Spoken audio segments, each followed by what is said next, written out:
Sa video na to, pag-uusapan natin ang top 10 second-hand vans under 200,000 pesos na mabibili mo pa din ngayon. Kilala tayong mga Pilipino na mahilig mag-road trip at mag-outing kasama ang ating pamilya at mga kaibigan. Kadalasan ay gusto nating makasama ang lahat sa biyahe at ayaw nating may naiiwan para laging buo ang samahan. Minsan naman ay gusto lang talaga natin ng malaking cargo space sa ating mga sasakyan sa dami ng ating dala. Dahil dyan, pag-uusapan natin ang mga second-hand vans under 200,000 pesos para siguradong laging buo ang pamilya at tropa. Simulan natin sa number 10, 2005 Suzuki Minivan. Ang Suzuki Minivan na ito ay kilala din sa pangalang Suzuki Carry na unang lumabas noong 1999 sa bansang UK. Maliit lang ang size nito at halos kasing laki lang ng mga multicab dahil ito ay may haba lamang na 1.62 meters, lapad na 1.34 meters at taas na 1.1 meters. Ito ay may 1.3 liter petrol engine na nagbibigay naman ng maximum output na 77 HP sa tulong ng 5-speed manual gearbox. Ito ay may mid-engine design at ito ay may top speed na 90 km/h. Maganda ang response ng sasakyan na ito pagdating sa driving at mas lalo itong swabe kapag loaded, kaya't madalas itong ginagamit sa mga maliliit na business para pang-deliver o panghakot. Pero dahil sunod-sunod na naglalabasan ang mga mas malalaki, mas magaganda at mas updated na feature ng mga van noong early 2000s, natigil na ang produksyon nito noong 2005 dahil na din sa kakulangan ng safety features nito. Number 9. 2004 Mitsubishi FB Versa Van. Ang modelo ng van na ito ay nabibilang sa Mitsubishi Delica Series, kung saan dating ina-assemble sa Pilipinas noong taong 1987 hanggang 2012. Kilala din itong van na ito bilang sasakyan na ipinangsusundo sa mga OFW noong late 90s. Isa din itong status symbol noong mga panahon na iyon dahil siguradong big time ang pamilya mo kapag mayroong ganito sa inyong garahe. Ito ay available sa dalawang variant, ang 2.5 diesel engine at 2.0 gasoline engine na may 5-speed manual gearbox. Ito rin ay may mid-engine design, so siguradong medyo mararamdaman mo ang init nito sa mga upuan. Meron itong top speed na 140 km/h at may seating capacity para sa 12 katao. Meron itong front disc brakes at rear drum brakes. Mayroon din itong AC at stereo. Kaso nga lang ay kulang pa din ito sa safety features gaya ng airbags, anti-lock brakes at traction control. Number 8. 2000 Kia Carnival Van. Ang sasakyan na ito ay unang inilabas ng UK na sinundan naman ng release sa US nang kalabanin nito ang mas mahal na Honda Odyssey sa northern market na madali naman nilang tinalo dahil sa laki ng diferensya sa presyo. Isa rin ito sa mga pangkaraniwang van na makikita natin sa kalsada noong late 90s sa Pilipinas. Ang specific na modelong ito, ang Carnival I, ay may 2.9 diesel engine na may 5-speed manual transmission. Ito ay may front-wheel drive at top speed na 168 km/h. Meron itong front disc brakes at rear drum brakes. Ang makina naman nito ay may front-mounted na at wala na sa ilalim ng upuan gaya ng mga naunang kalaban nito. Kaya mas komportable na ito kumpara sa iba. Ito ay 7-seater at maaari ding i-fold ang mga upuan para sa mas malaking storage area. Meron na din itong safety features gaya ng airbags, ABS at brake assists. Number 7. 2004 Nissan Serena Van. Ang Nissan Serena ay isang multi-purpose van na unang inilabas noong 1999 at tumagal hanggang 2005.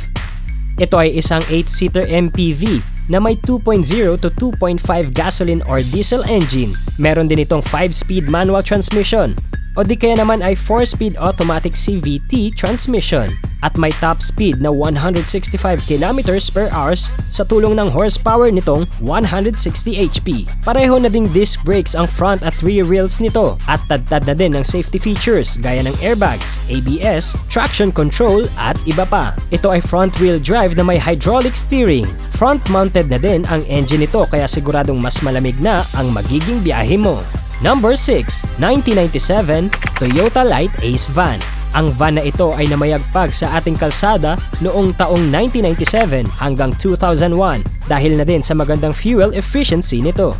Tinatayang aabot sa 10 to 11 km per liter ang takbo nito sa normal city driving. Maganda rin ang interior at malakas din ang engine nito. Ito ay may 4-cylinder engine na may 2.0 liter gasoline at 2.2 liter diesel powder engine variant. Meron din itong dalawang options pagdating sa transmission. Meron itong 4-speed automatic at 5-speed manual transmission na powered ng front wheel o di kaya naman ay all-wheel drive. Mayroon itong seating capacity para sa 8 katao at pwede mo ring itupi ang mga upuan nito sa likod para sa mas malaking storage space. Sinamahan na din ito ng ilang safety features gaya ng driver and passenger airbags, anti-lock brakes at side impact bar para sigurado ang iyong proteksyon sa biyahe. Naging status symbol din ito noong late 90s dahil sa magandang design nito. Number 5. 1997 Mercedes-Benz MB100 van. Ang sasakyang ito ay binuo sa Korea at unang inilabas noong 1980s sa Asia, Amerika, Africa at Australia at tumagal naman hanggang 1999 ang 3RD generation ng modelong ito. Kilala din ito sa ating kalsada na karaniwang pinaparentahan noong early 2000s, lalo na sa mga company tours. Ito ay may diesel at gasoline variant. Ang diesel variant nito ay may 2.9 liter OHC engine na may 105 horsepower. Mayroon itong 5-speed manual transmission, fuel tank capacity na 75 liters at top speed na 220 kilometers per hour. Ang mga brakes naman nito ay discs para sa harap at drum naman para sa likod. Unfortunately, wala itong safety features kahit airbag, malayo kumpara sa mga nauna nating nabanggit na modelo ng van. Number 4. 2003 Toyota Town Ace. Ang Toyota Town Ace ay unang lumabas noong 1982 at nagkaroon ng madaming redesign dahil sa tagumpay nito sa market. Mayroon itong dalawang klase dahil pwede itong pang cargo o di kaya naman ay pang pasahero. Mayroon itong 2.0 liter diesel engine, 5-speed manual transmission at 1,781cc. Maganda rin itong gamitin dahil sa fuel efficiency nito na 9 to 10 kilometers per liter pagdating sa city driving at mayroon itong total capacity na 55 liters. Mayroon din itong standard na equipments gaya ng stereo at airbags. Mid-engine design nga lang ang pwesto nito kaya siguradong ramdam mo ng kaunti ang init sa upuan. Sa panahon ngayon ay madami-dami pa din ang bumibili nito para i-restore, habang ang iba naman ay ginagawa nila itong bahay para sa kanilang pangarap na van life. Number 3. 2003 Kia Pregeo. Ang Pregeo ay isang rear-wheel drive na van na unang lumabas noong 1995 hanggang sa matigil ang produksyon nito noong 2006. Isa ito sa mga best-selling vans na naghari sa Latin America. Ito ay may 2.5 liter diesel engine, 2,476cc na displacement, 5-speed manual transmission, fuel capacity na 65 liters at top speed na 142 kilometers per hour. Ang mga gulong naman ito ay mayroong disc brakes para sa harapan, habang drum brakes naman ang sa likuran. Unfortunately, ito din ay isang mid-engine design na sasakyan. Panandalian din itong sumikat sa ating bansa pero inulan din ito ng reklamo lalo na ang balitang mahina daw ang kaha nito. Madalas daw kasi itong kumakalampag lalo na pag nadadaan sa mga lubak. Number 2. 1996 Toyota Hi-Ace.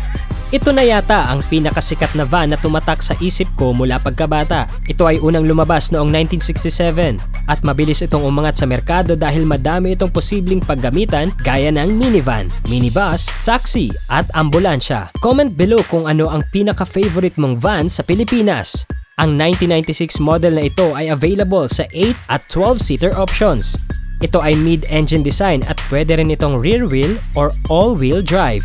Mayroon din itong diesel at gasoline options, automatic at manual transmissions na pinapaandar ng 4-cylinder, 2.4 liter turbo change engine. Ang brakes naman nito ay discs para sa harapan, habang drum naman sa likuran.